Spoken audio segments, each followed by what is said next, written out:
Greetings, YouTube. This is Brandon Hill. Terrence will be back in just a moment. He's having a little computer trouble. Together, we are the creators of Wild Space Saga, the epic sci-fi adventure series that you didn't know you needed. And this is the Wild Space Wildcast, made specifically to tell you exactly why you need it. And this has been around for a hot minute in relative silence on DeviantArt, what you've been missing. But before we begin, take a moment to subscribe and hit that beautiful notification bell so that you won't miss a single bit of news, events, and live streams from our channel. Whether you catch us live here or watching after the fact, we want you to join us on the Northwest Passage. And finally, if we piqued your interest, links to our books available in paperback and ebook, as well as everywhere else you can find us on social medias, are available down in the doobly-doo. All right. So, Terry is having a little bit of computer trouble right at this moment. I think we are trying to troubleshoot as we are talking. And let me see if anyone's on right now. No, not yet. We expect some other people may be joining us soon. There we go. I think he's on. Let me go ahead and put him here with us. All right. You blinked out for a bit, man. Your computer's doing a little bit better. I'll take that. It's not my computer. I'll tell you that. It's not my computer. It's with your internet connection? My internet connection is fine. StreamYard wants to be a shit tonight. Oh, that bites. I'm having any trouble on my end, thank God. Try using it on a different browser if you can. Maybe that might help. Wouldn't mind. It's the only tab I've got open. All right. Let me see. Alrighty, so yeah, don't worry, I'll take care of that. Anyway, we just got started. I don't know why my timer on StreamYard was counting down still with 9 minutes to spare, but I looked down at my clock on my computer and I find that it's 3 o'clock. I look at the timer on StreamYard and it's still counting down from like 9 minutes. I thought I had more time. Ugh. But oh well, we're here and we already did a little announcement thingy, but it's okay. So anyway, before we begin, just want to go ahead and reiterate about our books that are available wherever you can find find books, especially like Amazon and Barnes and Noble and such. We still have the original releases for the first 2 books out in paperback and hardcover, and also we had some audiobooks of them. Though we're making plans on making some more audiobooks at a later point, but we got to do that on our own, unfortunately. But its first book is Devil in the Dark. Second book is Wrath and Redemption. Now, if you want the newer, updated versions, they are available in ebook format. And then, of course, this May, coming out soon, we have our 3rd book, Twisted Faith, a new adventure for Wild Space Saga, involving some new characters and some new locales. It's gonna be pretty cool, pretty interesting. Hope you're gonna like it. Those of you catching us live or catching us after the fact, you know. As we told you in the beginning, where you can find all that sweet info down in the doobly-doo. We have links to our social medias. We have links to our DeviantArt page where we share tons and tons of our artwork, our concept art. We are both artists as well as writers. We draw to get inspiration from what we write, and we want to go ahead and share that with you because that is one of the best ways to get more and more information out. And learn the most about our vast universe of Wild Space Saga. And also, we've been making a big push on other social media venues. Me on X, Terry on Instagram. And let's see here. Oh yeah, and we were just saying that we're just having some connection troubles on his end. Well, hopefully those things will balance out before long. Let me see. Wi-Fi dropped out on your phone as well. Okay, well, Terry is having some issues saying the Wi-Fi has dropped out. You'll probably just see flashes of me with very angry faces. Yeah, pretty much. I can hear you just fine though. So, you know, even though you may not be able to see. Yeah, that's because I'm back now. Yeah, I totally understand. I'm back now, so there maybe just be flashes of me dropping in and out, getting progressively angrier with technology. That's all. Oof. Yeah, sorry to hear that, my dude. Let me see if I had posted, if I had shared our notification on X right quick. And let me see here. Okay, yeah, I already did. So I'll just go ahead and redo this this message. and go ahead and share it one more time. Sometimes sometimes we just need to go ahead and give it one little bitty boost for more people to check us out. And live, everybody. But this is kind of a big job getting all this stuff out here. And let's see here. Hello.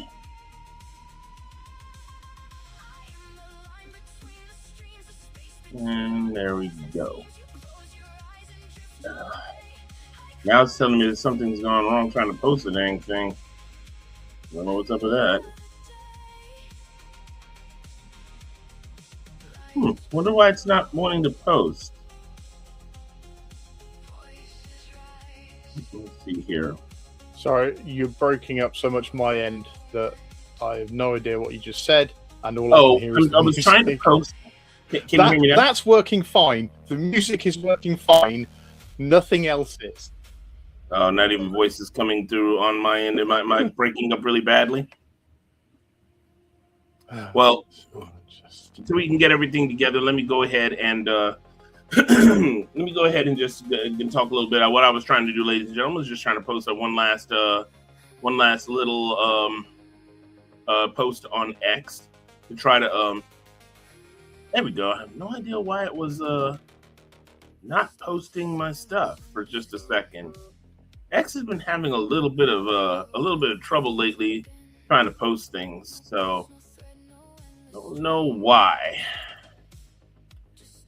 Okay, so anyway, let me see. I think we can go on from here. Let me get back to StreamYard. Sorry, ladies and gentlemen, I have a lot of tabs open. All right, and I'm back to seeing my beautiful face. Terry will be back before long. I'm sorry, ladies and gentlemen, we're having a little bit of trouble on our end. So, we're hoping that, some people can come into our to our chat area, send out the information. We're trying to grow. We're trying to trying to get a lot of more people coming in. So, concerning our final book, it's not our final book. Concerning our most recent book, Twisted Fate, it is a story of Xerx, our main character, going on a mission to protect a half-human, half-Thelian baby. For those of you who are new, Thelians are one of the only other alien races that exist in our universe. Let me go ahead and read the blurb in the back for you, for those to see if it'll catch any of your interest out there. It says, the fortuitous arrival of Kumiko, a powerful tertiary who has been assigned to protect the newborn daughter of the Thelian Empress, and Seth Ramirez, the human envoy to Anrahara, leads Xerx away from what was intended to be a relaxing trip. Instead, he finds himself ferreting out a dark plot that may destabilize race relations between the normally peaceful Thelians and humanity, of whom many have taken Thelians as husbands and wives. Many of whom have taken Thelian husbands and wives.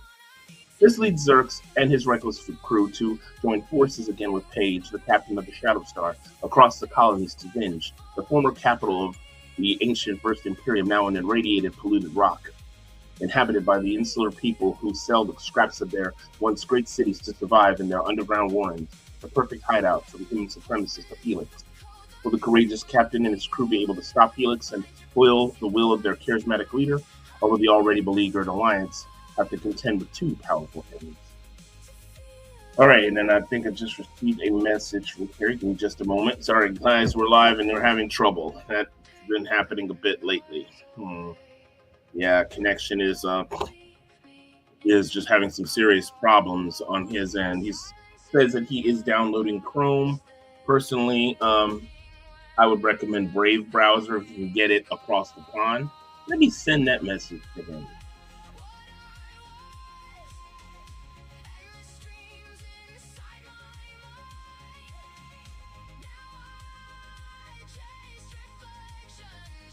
All right. So anyway, Terry will be back with us when he can, and so I'm just with you, ladies and gentlemen, for the time being. So anyway, we're a little bit awkward today. All right. So anyway, so that's going to be a very interesting story, which is coming out in May. We are planning on something nice for those who get the book. So stay tuned. Also, of course, on our channel we have we're going to have other things that we're going to have live. I plan on doing some read alouds for a story, and in a little while we'll probably have another live drawing session for those of you who kind of like that thing, because this is we're just as much artists as we are story writers. And again, I just woke up recently, so I got a lot of frogs in my throat. Ribbit, ribbit. The inside of my throat sounds like midsummer time in stagnant ponds where I live. I live in Louisiana. We have a lot of frogs. Just a moment. Okay, I didn't mean to do that so close. You got some bean juice ASMR there. Let me see here. We got anybody in the comment section? Not quite yet. We just have a favorite guy in the comment section. We hope to have other people join in. If you just checking this out from the distance, we hope you will join us. And if not, hey, you have me for the next hour or so. So I guess I could go ahead and talk a little bit about this book, until we get on another subject right now. So what you have here on the front cover, it's supposed to be Kumiko, and Kumiko is what is called a tertiary. The tertiaries are really interesting things in Wild Space Saga. This takes place, a very long time in the future, and because of the human race meeting the Felian race, it changes things forever for us. Like any kind of, if we would ever have any kind of first contact with an alien race, it would change us forever. Maybe in better ways, maybe not so much. Felians, however, are a race that's very, very fortunate, chiefly because they have had very few. They've had very, very few problems maturing as a race because of the interference and help with a race called the Vlissians. The Vlissians are the only other sentient race that humanity has found. And we've found traces and ruins of other races that have existed a long, long time ago in that sector of space in which humanity finds itself. But with Felians, they're very, very interesting in that, despite the fact that they have 3 different subspecies that look more animalistic, depending on the subspecies you're looking at, 2 of those 3 subspecies are actually genetically compatible with humans. One a little bit more so than the other. One is extremely compatible with humans to the point where people who take that particular type of Felianism may have massive families, and where the other one they only have maybe 1 or 2 kids throughout their lives. And but an interesting thing happens when you get hybrids. And not only that, when you have Felians that have any kind of interest with humans, they leave a genetic marker on humans. And these humans, if they have a child, even by another human, their child has a chance of becoming what is called a tertiary. They look human, but have extremely amplified psionic powers, telekinesis, telepathy, those kinds of interesting things. When it comes to Felians, however, if they have a child by a Felian, you do get a hybrid. They do have some psionic abilities sometimes. But if that hybrid has a child with a human, their children come out again looking human, but almost always are tertiaries. And these tertiaries will come into a very big role at a later point in the story. People both revere and also fear them. So many of them are kind of what's called minded to maybe hide their powers or maybe not make that much of a show about it. Or if they do, they might do it just for intimidation purposes, so people are going to know not to mess with them. And right now in the story, we have like 2 really big significance. One's name is Jamal. He's part of the Laughing Cat crew. Laughing Cat is one of the main pirate fleets that protect the pirate worlds of Roma and Terry looks like he's trying to get back on. We'll see what develops now. Let me see. It's a little choppy there. Alrighty, man. Can you hear me all right now? fucking reversed. I hate that. What's up?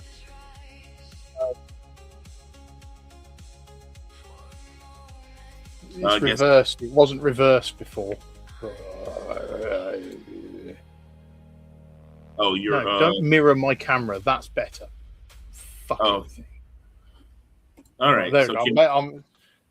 I've adjusted my name appropriately as well because of these technical difficulties.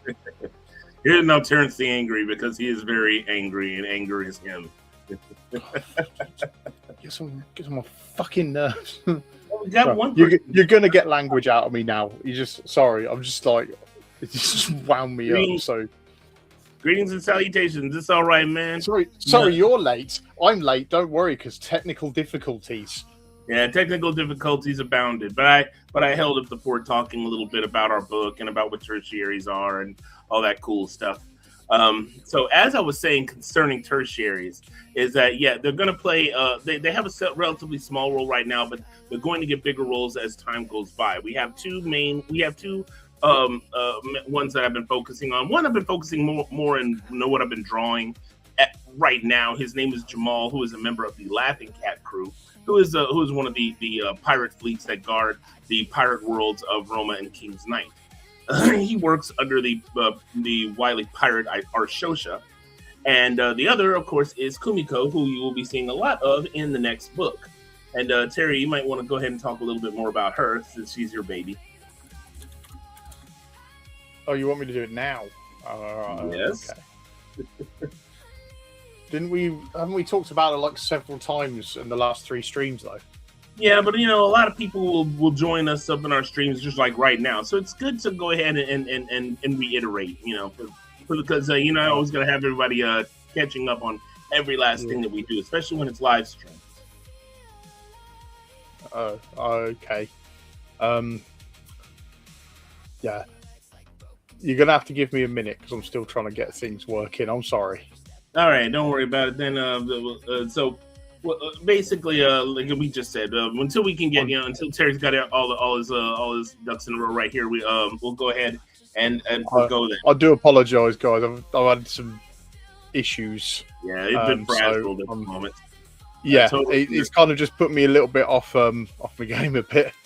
I'll be honest. Yeah, I totally understand. So, we hadn't really talked that much about planets in Wild Space Saga. And well, in the upcoming book, we have 2 worlds. Well, actually 3, because it starts off where the second book left off is on a colony. It's an orbital colony called Tofanavar. Now, Tofanavar is in the border. Still getting them frogs out, ladies and gentlemen. It's on the border between the Alliance space and Felian space, and there's a planet that is called Quandisa, which is being terraformed to become a full blown colony where the Alliance and Felian Empire will kind of share governance. But the Felian Empire will have they will be providing the governor, and that is the newest princess, which has been born to the Felian Empress. And so Tofanavar right now is a colony built in a massive asteroid. And let me go ahead and pull that picture up again to show everyone. And what I think I want to do, if I have it, is pull up that oh, good grief, man. So much stuff in my throat. Hey, that's just probably a little lesson to learn about waking up a little bit earlier and try to get yourself situated instead of rushing things to come up here. Let me see here if I got that stuff in here. Let me see.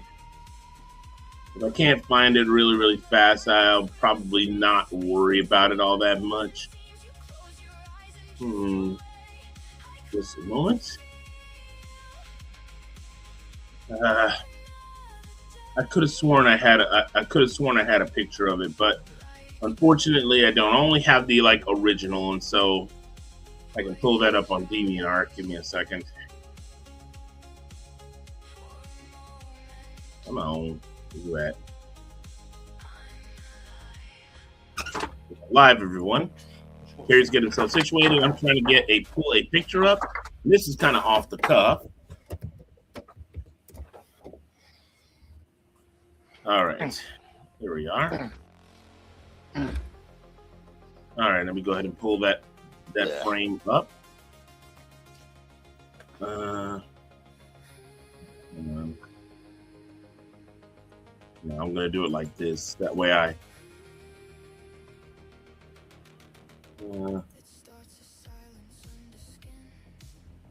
that way I'm not going to pull up anything that I would regret.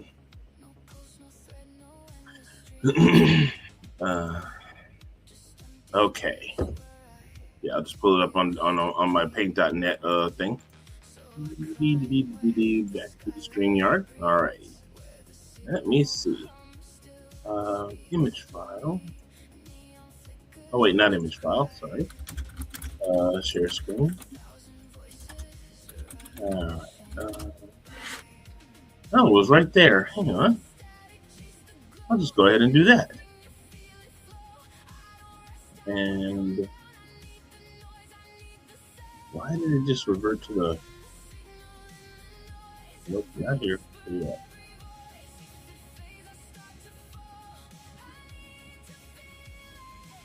Ugh.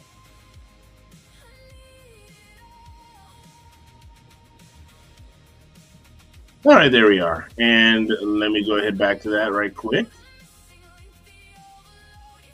All right, let's shrink it down.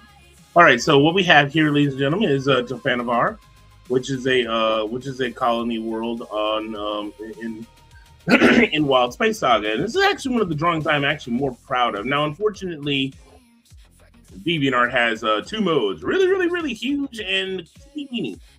So I'll just scroll up and down. So we got Tofanavar, and it's just I was just showing little specs about it, but as you can see, the actual colony is this little dome right here in the center, with several other industrial domes attached to the other floating rocks. And you can see it's some rocks that were dug out of a much bigger asteroid. The colony in the center, it's drilled into the asteroid, kind of like a screw. It's like a terraced colony, which has these roadways all the way down. And riding alongside the edge is how you kind of get deeper into the colony. You have terrace areas that are more exposed to the sun and sticking out to be more exposed to the dome, and then you have the habitat areas, which are like a miniature, that are like a big city that are further back in there that kind of experience almost a perpetual night. Think Midgar from Final Fantasy VII, for those of you who are trying to kind of envision it. And that's kind of like what the city part of the inner colony is like. And then you have a big lake reservoir down at the bottom, which a lot of people like to go to vacation. So that's what Tofanavar is like. It's a really cool little place, and I hope to have a lot more adventures there in the future. But you can find that particular one in our second book, Wrath and Redemption. Now, this is, of course, like I said, the original.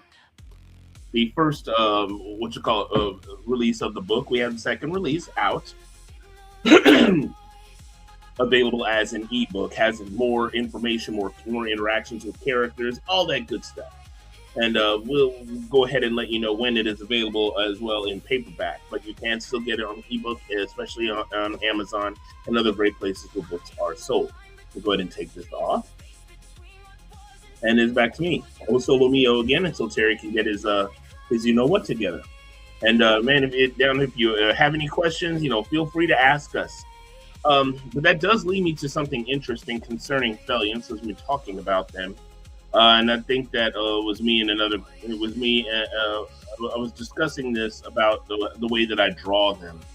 And well, this is kind of go a little bit into furry territory. I don't want to go too long into it, but I was kind of debating whether or not I should change the design of their feet to look more like paws instead of just human feet. So what I'm probably going to do is have that voted on in our DeviantArt page, just to see what people like to say. But then again, unfortunately, I kind of know where that might go if I do ask it that way. But I do find the paw variety a little bit easier to draw. So, well, I'll talk a bit more about that offline. I don't want to spend too long about that. because it's gonna make it look like I'm just gonna be here just discussing furry stuff, and that's not what I'm here for. I'm not ashamed of it or anything. It's just don't want to spend too long because that might alienate some people. I don't want to do that. I know some people might have a thing about that, but oh boy. But anyway, I'm just gonna go ahead and move on. But that is one of the locales for Wild Space Saga that we have in our universe. We have that particular area, and then we have other worlds like Haven, which is a very peaceful world. And well, I don't have a whole lot written about it, but it is one of the stops in the newest book.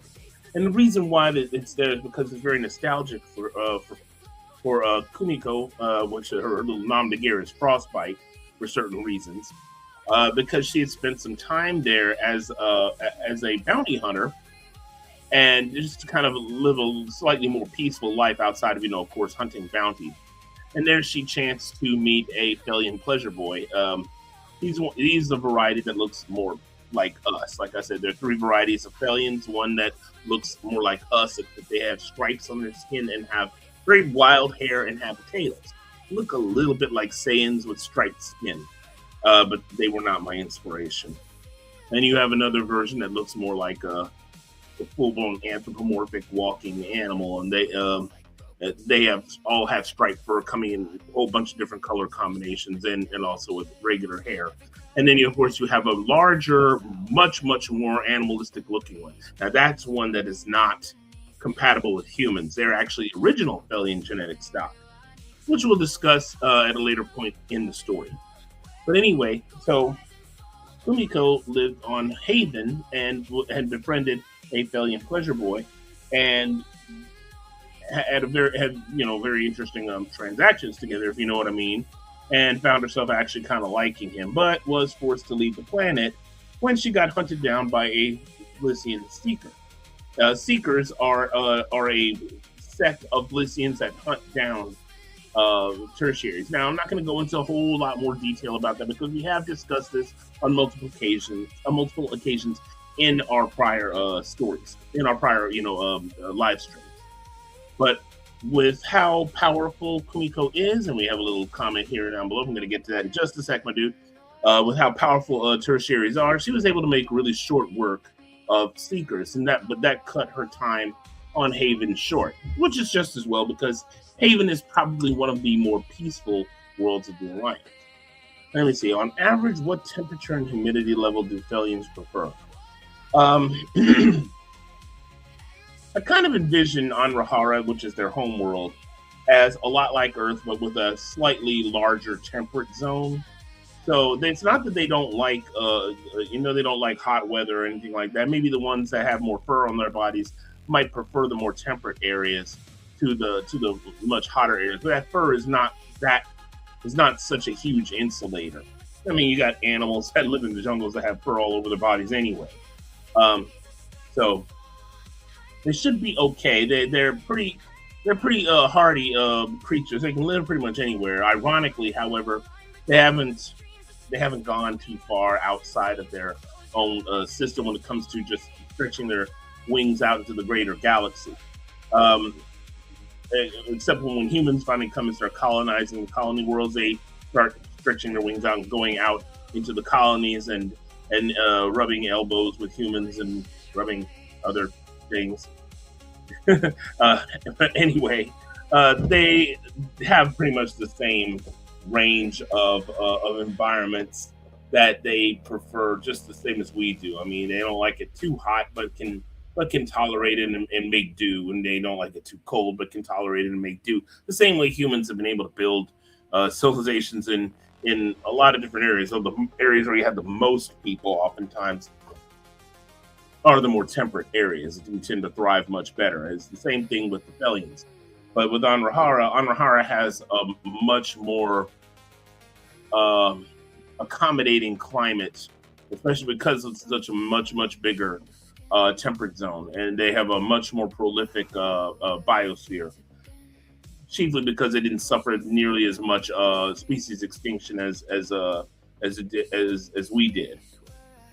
So, like I said, they like it more comfortable, but can make do with just about any climate. Hope that answers the question. Just on second, ladies and gentlemen, we're going to continue on. Really kind of feel bad for Terry. He's been having some trouble here, and I think he communicated with me just a second ago. Let me pull it up on my phone right quick.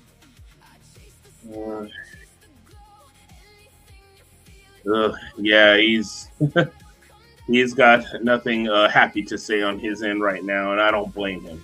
You know, I never seem to have any issues with my connection. He's always having issues where it's been hiccuping. I don't know what's going on. Right here, we had for the first several live streams, he didn't have any trouble at all. Now all of a sudden, it seems that StreamYard is just spazzing out on him. I don't know why. Just a second.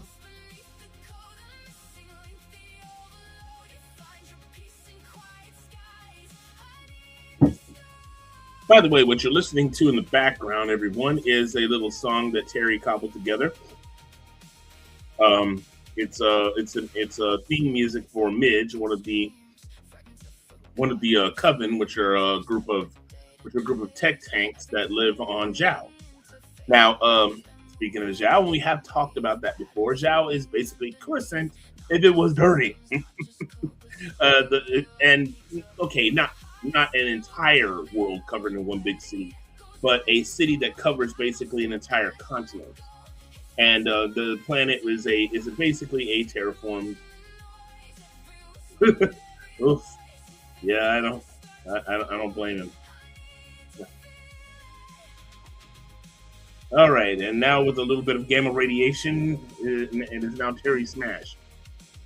You okay now? I'm doing it from my fucking phone now. See if that works. I don't know how well you can hear me or what.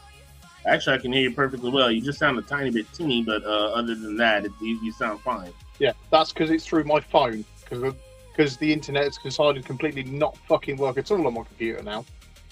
Yeah, sorry to hear that, man. But I'm glad to see you got something working on your end. I didn't know there was a StreamYard app. I'm just gonna have to look that up in case I ever have any technical difficulties of my own. But yeah, you tune in. I apologise to our viewer. I'm full of foul language and bad mood. Yeah, I can see. I can see your nose hairs. So, anyway, so here's on Shanks.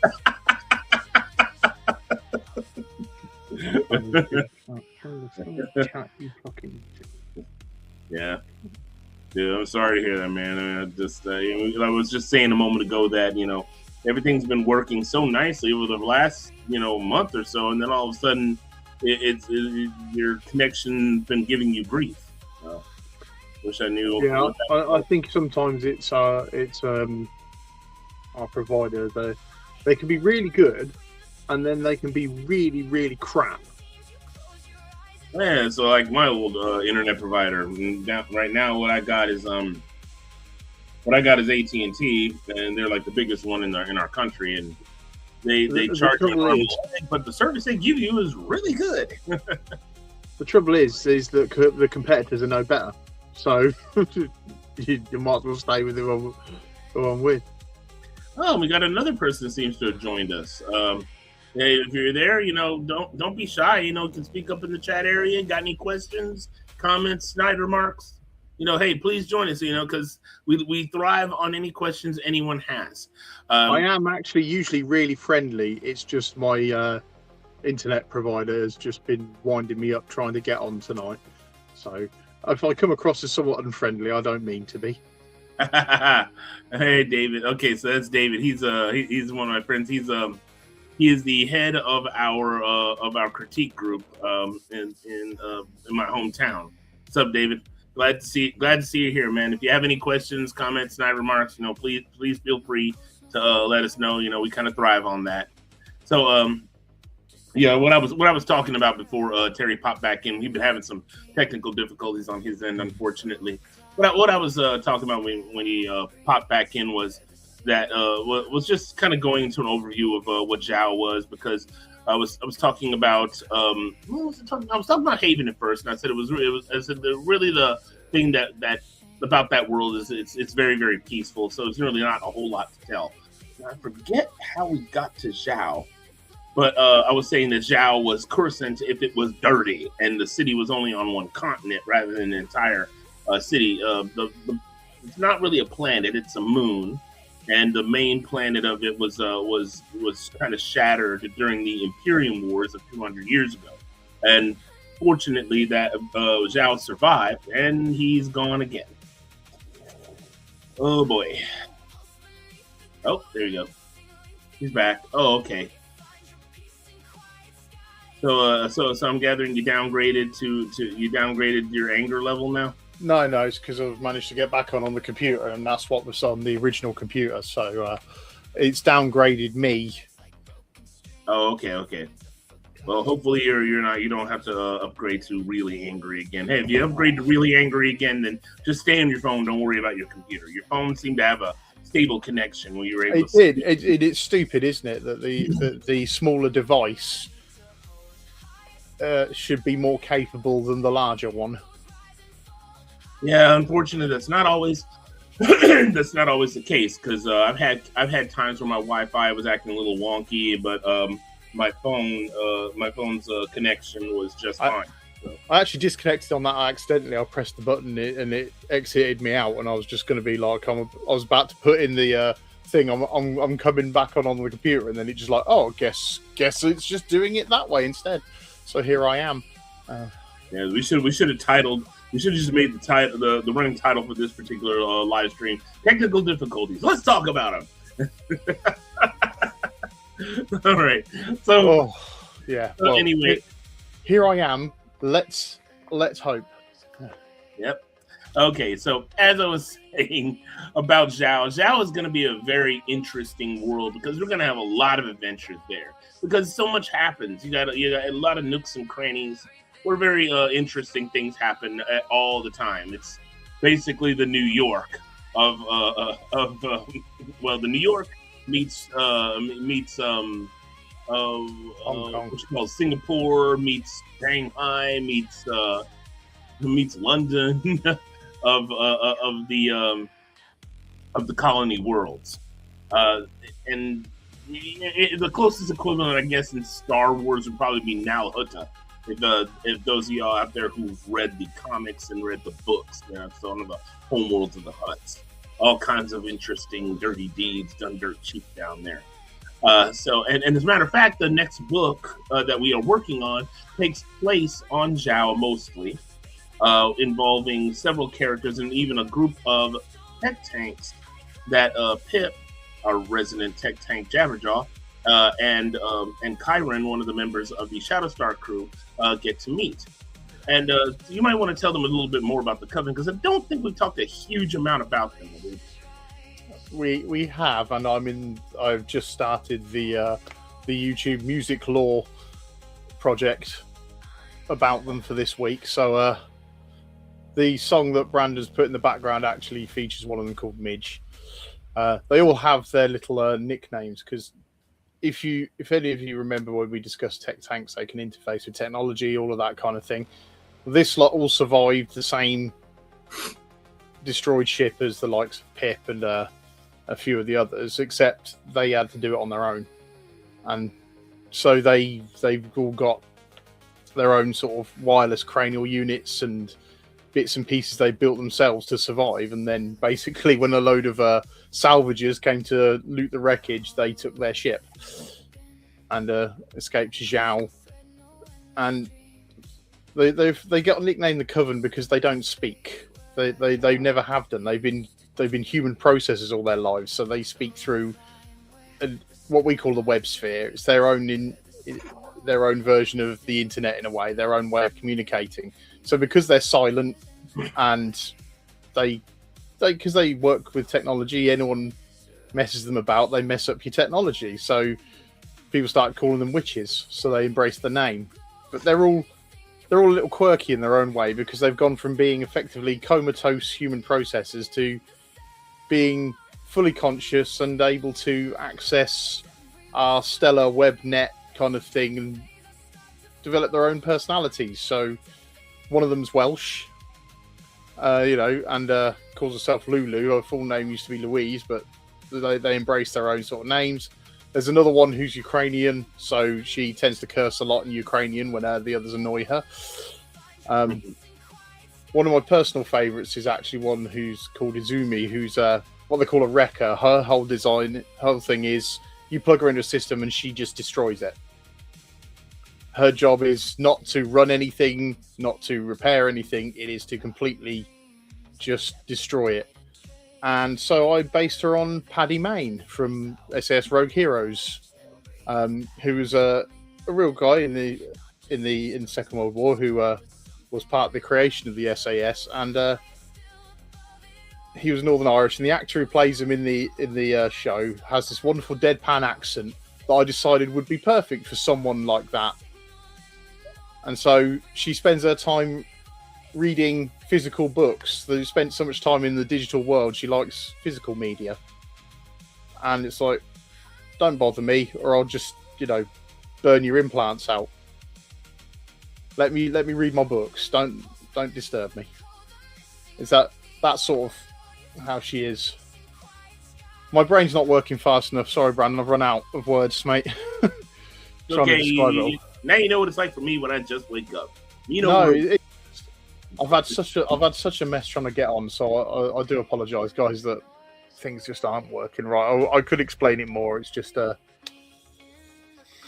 they're like if servitors somehow regain the person. Yes and no. Servitors in 40k, they're lobotomized, so they don't really. They're not like.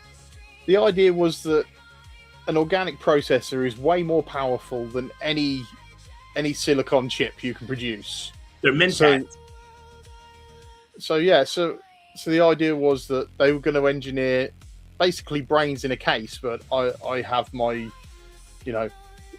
fun sci-fi reason that the whole thing doesn't work without the body. So they maximized the use. They stunted their growth, so they're only like 5 foot tall.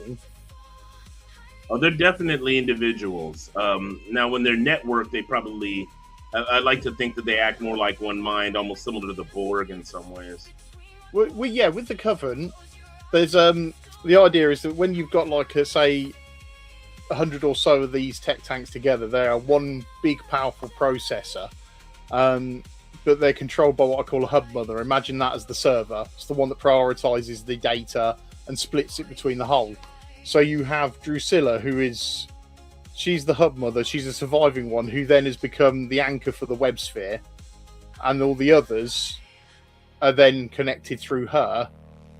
They do act as individuals. They do argue amongst themselves, but when they act together, it's not, rather than just say 100 times more powerful because there's 100 of them. It's exponentially more because of the way they process. So suddenly you go from something that is, so X faster than. I'm just trying to describe it well. But but the idea is when they combine their entire sort of system, it's exponentially more powerful than it is as an individual. And because they don't speak, that's the thing. They've never spoken in their lives. So they've never learnt to talk. Yeah, we have one particular... Oh, go ahead, man. Go on. You were going to say. We have one particular character. As a matter of fact, she gets separated from the web sphere, and she has to learn how to talk normally. And excuse me. First when she starts talking, she has a very weak and scratchy voice because she's never used her vocal cords before. And so I think, what is it? She actually like spoke through a radio or something like that for a little bit, and then no, she spoke. No. Okay, I thought that she was communicating through a device of some kind at first. No, no. She uses the radio to reconnect with the rest of them. No, she basically scratches out his voice, which doesn't help the witch's persona when you sound like Dr. Claw. Yeah. So just to address what David's put there, So the tech of that kind of thing is because they're all very good with technology, they literally can just plug a wire in their arm and they'll interface with something. The idea is the Imperium, when they made them, realising they've got to use the whole body, went, well, in that case, let's make good use of this body, and they put full nanofilament interface systems throughout their bodies. So they have all their wireless cranial interfaces, and then they can literally just stick a wire anywhere in their body and plug it into a machine, and then they can access it. But yeah, the other thing is they've always been kept sort of semi-conscious, so they never really developed a personality or any sort of will until they were separated from the system. What I have, like, I've created like a tech tank of my own named not Cammy, but yeah, well there is Cammy, but I'm Maddie, and Maddie is a hub mother, and she does have some of the members of her little group that exist on a fleet of space hippies, and they've all kind of developed their own little quirks, especially since they went through a really hard time where one of them at least suffered a lot of damage from the incident that caused them to be freed from their ship. Maddie, however, is trying to assert herself as more of an individual, but still has that leadership edge, and so she basically starts going through a lot of grueling training to become a ship captain. But she still misses the being part of that hub very, very badly, to the point where I have a plot thread where she has to be re-linked into that hub, even though there's so few of them left, and she doesn't want to come back out at first. It's almost like an addiction for her, and so she, because she had to live as an individual. Fortunately, she ends up meeting this one man named Ajax, who she falls in love with, and that it's like her relationship with him that helps her to stabilize her being free from that particular hub. It's not that she never goes back, but at least she rejoins the hub, she can come back more easily because there's someone to come back to. And then there's another one that we have named Cammy, who is I don't really talk about her hub, and I guess I'm gonna have to maybe go into a little bit of Brandon that. has to learn a lot about it because I wrote it also. Cammy was I put lots of rules in there. Yeah, Cammy is a tech tank that belongs to the crew of the Laughing Cat, but she is really shy to come out of her pod, so they just hooked her up to the ship's computer, and so she interacts more often as a hologram to other people, and the other, especially Pip, other tech tanks try to tell her, "Hey, come on out. It's a lot better than you think," but she's shy. So yeah, they all have very interesting, unique personalities, and usually, of course, like anybody would, these personalities are gained to their own personal experience. I'm kind of still piecing together the personalities of the other tech tanks on board the Space Hippie fleet outside of Maddie. Almost kind of, a part of me wants to think that they may be sort of kind of like the Golden Girls. I might actually run with that because I always loved that show. I'd love to see one of them be like Blanche, one of them be like Rose, one of them be like Dorothy, and one of them be like Sophia. It's so funny. Yeah.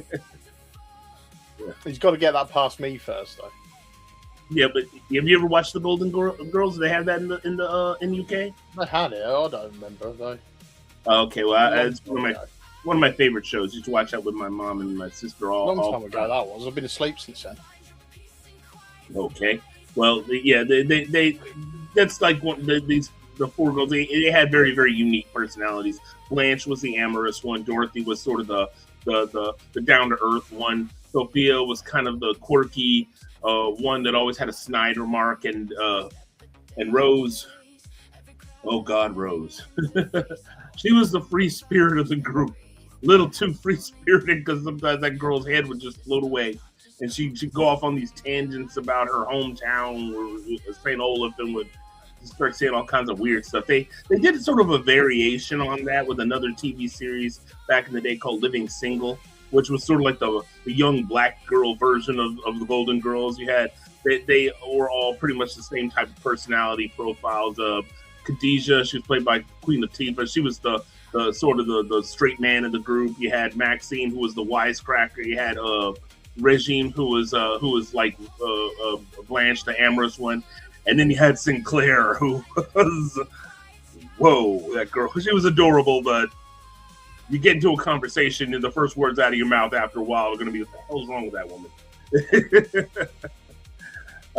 So yeah, she it was pretty much like that, and so I kind of want these tanks in the space because maybe to be a little bit like that, since they all developed their own kind of quirky, interesting personalities. Giving them the personalities of the Golden Girls would be real cute. But Have you finished speaking yet? Hey! I didn't do that. A very big tangent, and I do not approve. That wasn't a tangent. We were talking about the tech tanks. We're on about the Golden Girls and some other weird show that nobody's heard of. Living Single. A lot of people here in the States have heard of that one.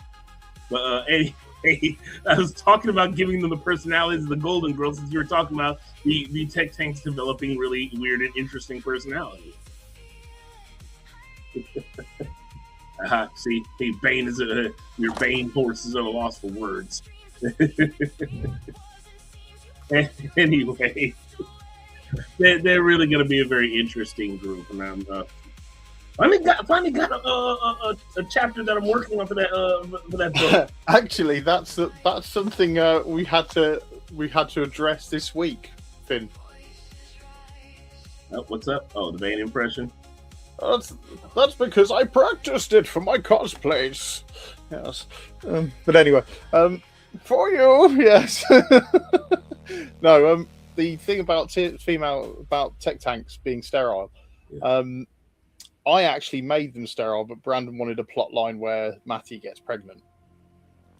Yeah, well, they are technically sterile. I was saying, okay, yeah, that does make sense that they could genetically engineer them to be without ovaries. And Terry made a good argument that, it's like they live in this particular type of fluid, and you wouldn't want them contaminating the fluid every once a month.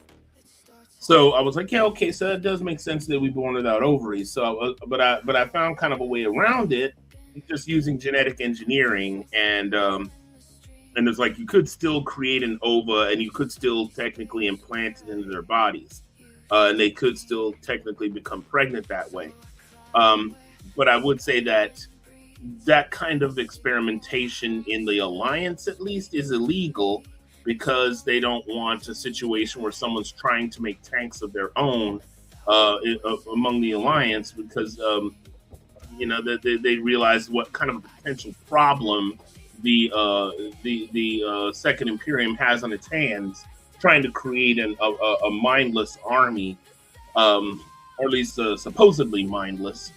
But some of them actually do defect over to the Alliance when they get a taste of what life is like on the other side, and so they don't want something like that having to happen to their own armed forces, the ones that they recruit, to defend the Alliance. There are. What's up?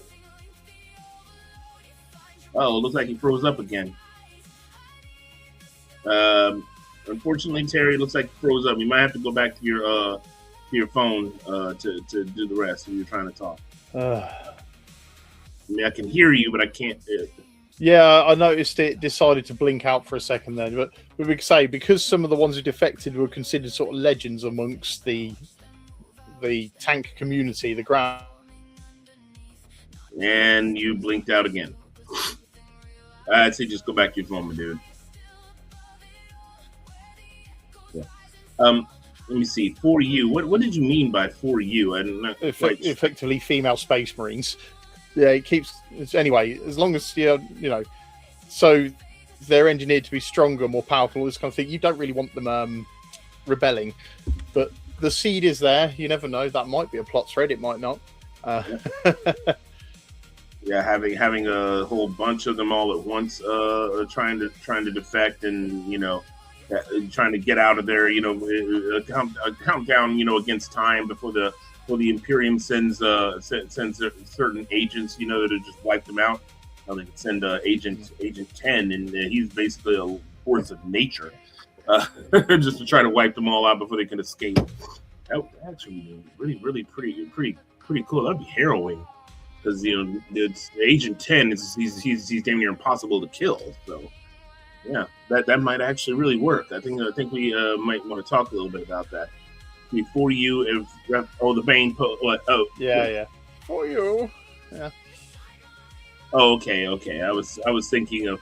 I don't know why my brain was going to that. We give it back to you.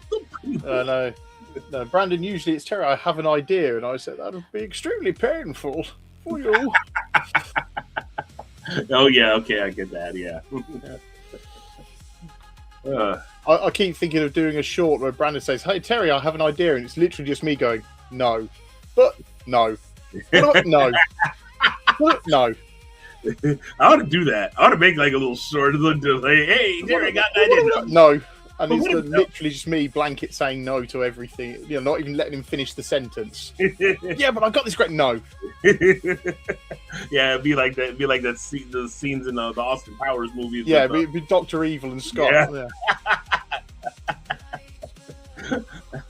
Well, we're probably gonna have to talk about that. Just get some pictures of us, doing those things, and I'll just pop them together. Make that.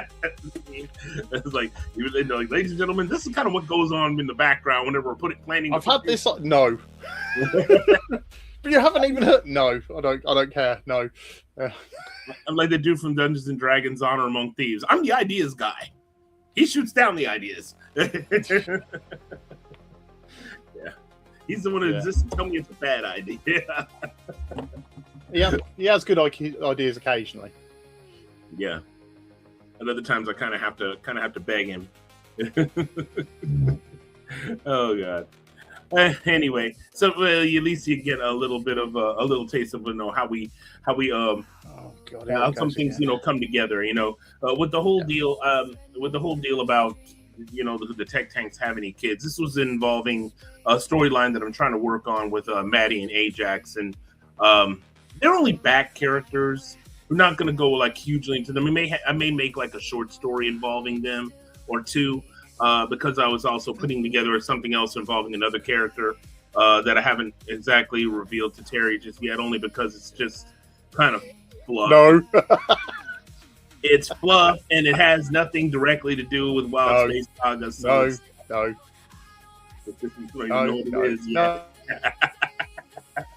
no. You just say no. We sort of discussed it because when I finally got on, we've actually sort of started talking about one of our sort of factions there in the tech tank. So talking about, Matty made sense. Yeah. Yeah. Go ahead. The big one will be the Coven, I'll say, which I'm doing my little YouTube music project with this week, but they feature heavily in the current book we're writing, so that's kind of why we're discussing it. He's doing a lot of this music because he's still kind of pissed that his work crashed on when it came to doing the lore dives, and he's still not quite ready to get back to doing that. I'm still trying to put it together. Okay. I'm also trying to do more stuff where it's Pip doing the talking rather than me pretending to interact with her, and her just generally assaulting you before the start of the show. Now, we actually did a sequence where Brandon's going, "Hi, welcome to Lord Dive." She comes in and just shoves him out of the way. This is my show. Now, I do feel your pain about losing all your work, because it happened to me just the other day, and I was saying I was putting together the most recent page of the little short comic I was working on. By the way, if anybody y'all want to see the short comic, it is on our DeviantArt page. I've been releasing it page by page, and the most recent one, the frame at the bottom, was something I had to put a lot of work into because I suck at drawing geometric shapes really, really well. So I had to resort to the tools on paint.net to do that. And I'm putting everything together and getting everything put together, and it's got that particular image had a lot of moving parts, and it took me forever to get all that put together the way I wanted it. And then I started working on it's like a cryo tube with 2 people in it. And I had to put the images in separately. And I put the images in separately, started working on coloring it. And then all of a sudden the screen blinked and the whole program was shut down. I looked down below, couldn't see it on my toolbar, and I was like, no! Because I realized to my horror that I hadn't saved anything but one little thing. I literally had only put the opening minute of the intro to Lore Diving with Pip together when it just did that. Gone. Yeah, and I had been working on that particular drawing for like maybe almost an hour and a half, and that was a lot of work just put all that stuff together. And I realized to my horror that I hadn't saved it. Oh, I wanted to cry and break stuff at the same time. Break stuff while crying. Yeah, but unfortunately, fortunately, excuse me, I was just started all over, and really, in all fairness, it turned out a whole lot better than it did than I did when I started it. To be honest, I was able to do some combination of really cool effects to give the glass that sort of frosted over look when I did the little wiping away stuff. I thought it turned out really, really, really well. So hey, in the end of the day, the losing everything for that one moment ended up being a stroke of luck. I think to be fair, the only reason sort of the Lore Diving thing's been delayed is mainly because I realised the talent has outweighed my resources. What I want to do, I don't have everything I need immediately, and it's quite frustrating because I want to do this as an in-universe idea rather than just one of us talking over it with a load of still images. Yeah, and he hasn't put together everything that he would need for some of the stuff. Recently, he and I were working on, me more straight up. He had to help me to put together everything correctly, and I wanted to show a video of a Gestalt battle. Now, for those of you who don't know, the Gestalts are giant robots that they have this fort. They were going to feature a lot more than they have. It just happens to be the way the stories have fallen. They've taken a bit of a backseat. Yeah, and you're going to see a lot more of them before long. But so I had a nice, cool Gestalt battle between 2 Gestalts, and I did the rendition of Terry has some really detailed artwork of those Gestalts. It's all line work. So I just ran it through ChatGPT and gave it a skin. And was able to basically make it pretty close to how we envisioned it, and even that proved to be a little bit of trouble because for some reason the AIs did not recognize these things in the way that we recognize the shape of a body, and it had these glowing lights where it shouldn't have had them. So I was trying to get rid of them in a particular part, and I kept saying, "Get rid of the glowing light in the chest." But when it did that, it just shut off all the lights. And I basically had to basically frame it in a language where it understood where I wanted to put it rather than in terms of head, body, arms, legs, because it didn't see it as a human body. Like I said before, trying to talk to AI and getting the things that you want is sometimes like trying to explain quantum physics to a 2-year-old. But we managed to get it, to make a long story short, and I managed to get some animations done that didn't look half bad. But what I would have loved to have had was it take place in what is called the Million Man Stadium, which is one of the biggest Gestalt arenas actually it is the biggest Gestalt arena in all the colony worlds on Saverna, and it is basically the size of a small city itself because these Gestalts are about 50 feet tall. And they're fighting kaiju almost. 50 meters, is that 104 feet or 140 feet tall? You just said 50 feet. That's like the size of Prime from the Bay movies. Okay, I mean, what's wrong with that? Well, 50 meters is taller, so yeah. Because we already designed them to be 50 meters tall. Yeah, you're right. So yeah, okay, so I'll make sure to. They've already been designed that size. That's already been built in. I'm the tech guy. Hey, no problem. So yeah, okay. So 50 meters tall, which I should have said. But the program. 40 feet. Yeah, the program kind of got the gist of what I was saying anyway, so it still looked pretty awesome. And the arena that will house the heavens. That actually sounds like a good slogan, if you ask me. It's built from the shell of one of the original arcs. That's why it's so big. Yeah, it's pretty cool. You drew a picture of it a while back, but when I looked at it, I guess maybe it was the angles that he had things. I couldn't really envision it. I would have preferred. I originally designed it as an actual stadium, and it didn't sit well with me because this literally can house 1 million people. That's the point. It's probably, marketing speak, so it's only probably about 900,000. But, don't let marketing, truth get in the way of good marketing. So it's the 1 million man stadium. But then I realised, well, how would you get something that big? Well, the arcs were, they're insta colonies. That's the point. You have a colony in a ship. Yeah, I thought, they've over the centuries as Saburna the colony built, they will have cannibalized more and more of it until it was just a shell. Yeah, it's kind of like, and yeah, this is maybe it's a bit of an exaggeration because this thing is much bigger than what the stadium would probably be. But if you remember Robotech and how the Macross City was built around the SDF-1, and I just kind of imagine like something about the size of the SDF-1 kind of being in the middle of the city. But the SDF-1 is like about a mile long, so yeah. But anyway, let me see here. That's an oblique reference to one of your mecha anime. The arena that will house the heavens. Which anime? Well, I mean, first of all, I don't really watch a whole lot of mecha anime outside of maybe the Macross series, and I've watched like Nadesco and only Gundam Wing. So, which anime are you referencing there?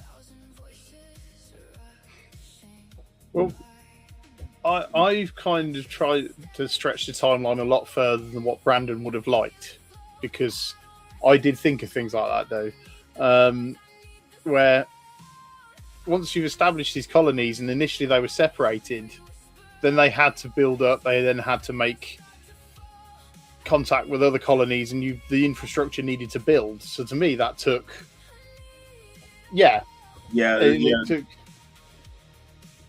Zhao, this is where we had a bit of contention, because I always envisioned it as a moon of a destroyed planet. So that gives us a bit more leeway in how it has a world city, because it's actually smaller than a full-size planet. Yeah, that city is more of a continent-sized city. It's a really huge continent, but the city is the size of a continent. And let me see, so it is an ecumenopolis, but let me see, like population, probably numbering probably close to 1 trillion, maybe more. It's mostly stacked up because the idea is because it's a moon, its environment would have normally been suitable. It has atmosphere processes that constantly function, and because those are ridiculously large, the city's built around and actually onto them and up and down. So Zhao is a world of many levels, not just sprawl, but it's up and down as well. Right. I know about Gurren Lagann. I've never seen Gurren Lagann, but I know about it. So, but also with just on the population numbers, the idea was the arc was enough people to start the colony realistically, and enough resources to start almost immediately have a functioning colony, and then from there you can then expand. Now, not all of them arrived safely or perfectly, so that changed how they deployed it all. But the ones that did became highly successful. So in the 1,000 or so years between that happening and where our time is set, that's how they've managed to sprawl and build so successfully, because the resources they needed were there immediately, and then they could harvest the natural environment. Yep. Okay, well, looks like we've gone over time, but that's okay. Nothing's written in stone. Well, that's probably because I needed to get on and actually interact. No, that's cool. It's cool. We understand. Technical problems will happen, unfortunately. But but it's okay. So it's understandable we've been talking more longer than we thought, but it's not so long that it's eaten into time to today is a day off for me, thank God. Oh, good. So we'll carry on then, guys. But anyway, little face. I was kind of surprised. Maybe I thought you had more to say. Make me stay.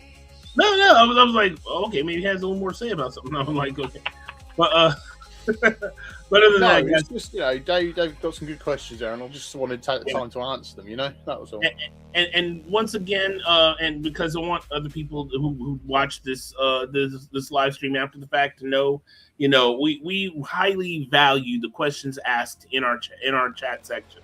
We've only had maybe a maximum of maybe 3 or 4 people in our chat section of one at any given time, but we hope that there will be more people coming in, more people watching us. That helps if you share it with other people.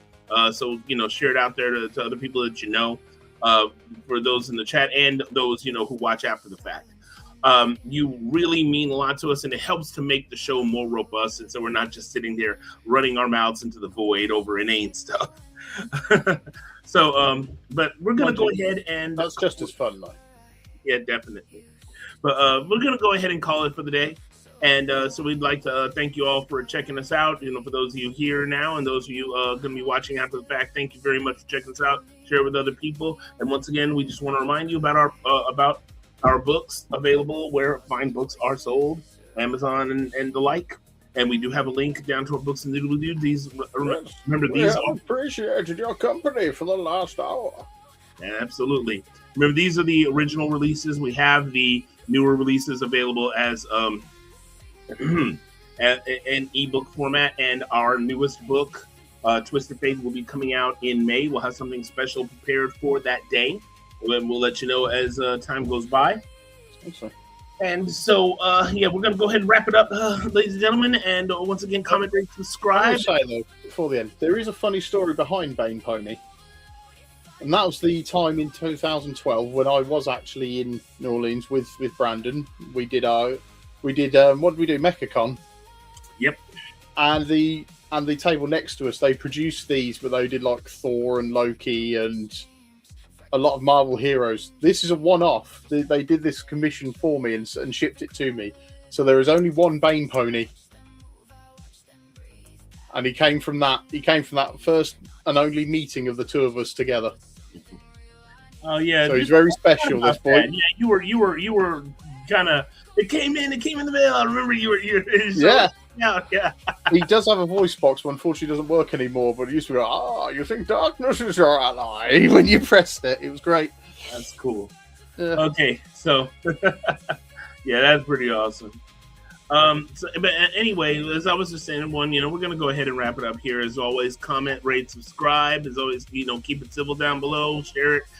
Share with others if you really loved what you see, and we hope that you will check out our books, check out our DeviantArt. We've been having a lot of people join us on DeviantArt, a lot of new subscribers, and I'm kind of wondering if it's because of the live stream or just us stretching out our influence on the social media. But regardless of how it happens, we are so grateful for people to join us. Join us also on X and on Instagram. We're really pushing out stuff through there. X, you can get work in progress, through little details here and there about what's going on in the background. And of course, in our Instagram, you're seeing a lot of the stuff released through music, and also some of the AI art. If you don't mind AI art, don't worry. We're not the kind of people going to try to pass it off as our own stuff. It's just us just showing off more realistic looking things. Everything I share of that is just literally trying to do a photorealistic version of one of our characters, just to see what they would look like as real people. And what I do the AI art for is usually just for advertising purposes, because it looks more professional, makes it really look attractive. So anyway, people, thank you very much for watching us, and we hope you'll come back again. We're going to be here next Saturday, Lord willing, at 3 p.m. And so once again, thank you for watching, and we hope you will come again and join us as we go on in the Northwest Passage. So this is let's hope I don't have technical difficulties this time. Yeah, definitely. But thank you for being here, guys. And just keep following Northwest Passage with us. Take care.